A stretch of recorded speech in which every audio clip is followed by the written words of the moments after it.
Bonjour à tous et bienvenue de nouveau sur We Talk Sport TV avec mon ami Thibaut. Comment tu vas, gros? Ça va impeccable, toi, Gino, ravi de te retrouver. Bah, ça va super. Ouais, donc alors aujourd'hui, petite vidéo, on va parler de la nouvelle qui vient de tomber à l'instant, le Ballon d'Or 2020 qui a été annulé. Donc voilà, bah, c'est un petit peu un tremblement de terre sur le monde du foot. Toi, est-ce que tu trouves ça normal comme décision ou logique plutôt?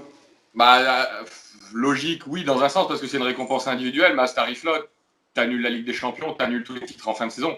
Personne n'est champion de quoi que ce soit. Si personne peut prétendre au Ballon d'Or à la fin, personne ne peut être champion de quoi que ce soit, à mon sens. Je sais pas ce que toi Ouais, t'en penses, je le vois un peu comme ça, quoi. Soit t'annules tout, soit t'annules rien.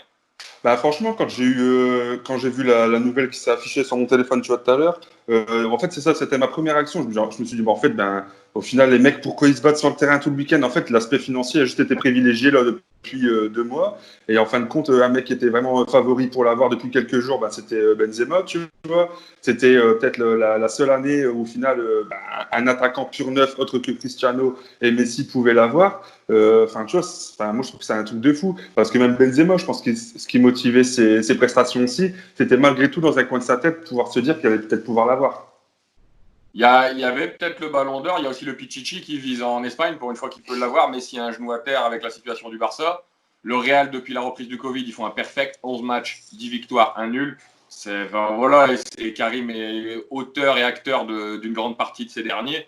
Donc non, là, ouais, ça se profilait bien pour lui. Pichichi, Mm. Ballon d'Or, à l'âge qu'il a et avec tout ce qu'il a comme casserole au cul, ça aurait été pas mal. Ouais. Moi, je Ah, signais tout de suite. c'était maintenant ou jamais, hein, de toute façon, franchement. Un petit peu comme Ribéry à l'époque où tu sais, un petit peu comme Ribéry à l'époque où il était sur le podium et qui, tu vois, c'était l'année où il s'est dit c'est pour moi. Et après, Bah, moi, cette année-là, je pense, Benzema, Ribéry devait le gagner cette année-là surtout. Ça lui était presque dû. Et je comprends un peu le côté faire la gueule derrière. Il y a une réaction un peu d'enfant, mais quelque part, tu fais tout pour, tu te bats pour et on te le donne pas à la fin. Là, c'est ce qui se mm, passe un peu avec Karim. Après, lui, il était moins prévu que Ribéry, je pense. Et après, ouais, c'est ouais, ça, c'est le Covid qui a eu le tout. Parce que aussi, pourquoi le Ballon d'Or se base sur la fin des compétitions, donc ça veut dire qu'ils vont le distribuer quand? Si on fait encore toute la Ligue des Champions, toutes les coupes dans tous les pays, ils vont le donner à quel, enfin, au mois de décembre. ouais, ben, en fait, c'est pour ça, là, ouais, je pense que c'était une grosse connerie parce qu'au final, enfin, en fait, ils ont pris à contre-pied tout le monde, je pense, et les joueurs en premier en prenant cette décision-là, tu vois. En vrai, ils nous l'ont fait en catimini, mais comme il fallait. Donc, non, non, moi, je trouve ça vraiment chelou. Après, en plus, tu vois, enfin, je sais pas si t'as vu, le Barça qui a tweeté 2 minutes après l'annonce, nous, ça nous pose pas de problème. De toute façon, on sait très bien qui est le meilleur. Tu vois, point. Voilà. Les mecs, Ça les arrange à peine. La seule année où Messi est vraiment, comme j'ai dit tout à l'heure, un genou à terre, le Barça allait. Enfin, vraiment, ils se voyaient déjà champions, ils se voyaient déjà arriver et rien ne se passe comme prévu. C'est la guerre en interne. Le recrutement se passe pas bien. On l'avait déjà évoqué, Griezmann, ça colle pas au projet. ouais. Suarez, bout de cycle. Messi, bout de cycle.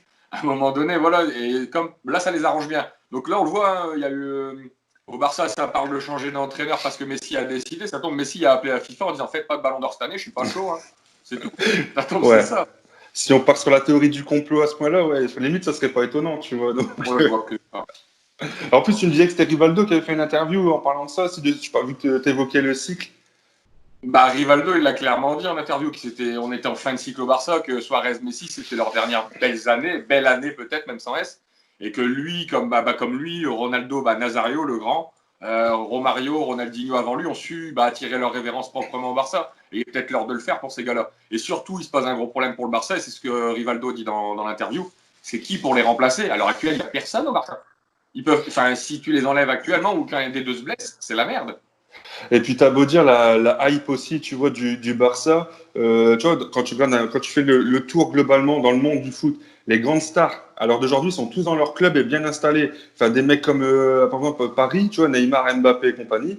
Paris, il y a l'oseille pour les retenir. Malgré tout, ils jouent la Ligue des Champions tous les ans. Donc, est-ce qu'à l'heure d'aujourd'hui, le Barça attire toujours autant? Il attire toujours par rapport au nom, le maillot, de prestige. Mais à côté de ça, tu vois, si les mecs, ils n'ont pas envie absolument d'être dans l'ombre de Messi, je pense que justement, l'effet Griezmann aurait été le parfait exemple pour les autres joueurs du monde entier de se dire, bon, bah écoute, c'est pas le club où je dois aller pour le moment, tu vois. Moi, c'est Pour ce que je l'instant, pense. voilà.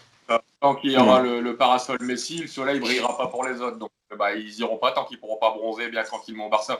Et Ouais. ça se comprend. En tant que joueur, tu vas dans l'ombre d'un mec qui, et il faut le dire quand même, Messi a été un très très grand joueur, il l'est toujours, mais il est sur la pente, hein, il commence à descendre, ça se voit, tu le ressens. Mm. 2-3 fulgurances par match, mais le reste du match, il disparaît. Hein. Et c'est là que tu vois le paradoxe aussi entre le Real Madrid et le FC Barcelone, c'est que le Real s'est toujours préparé en amont ces nouveaux cycles. Tu vois, tout doucement. Regarde, Cristiano, ils ont réussi à s'en débarrasser il y a 2 ans, malgré la carrière qu'il a fait de chez eux, gagner les titres et tout ce qui va avec. Le mec a Il gagné faire proprement.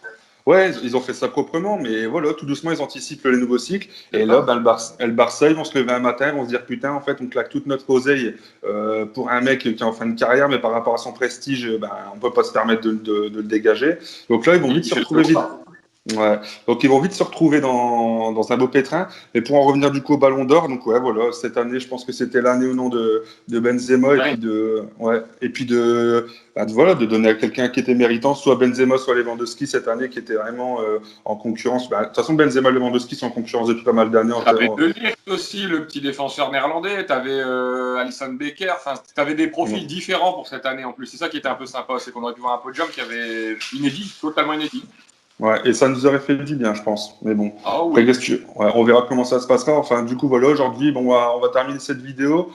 On voulait juste faire une petite parenthèse sur cette nouvelle qui nous a un petit peu bousculé, si je puis dire. Et puis, ben, pour notre part, on se retrouve bientôt pour une prochaine vidéo. Allez, salut les gars. Salut.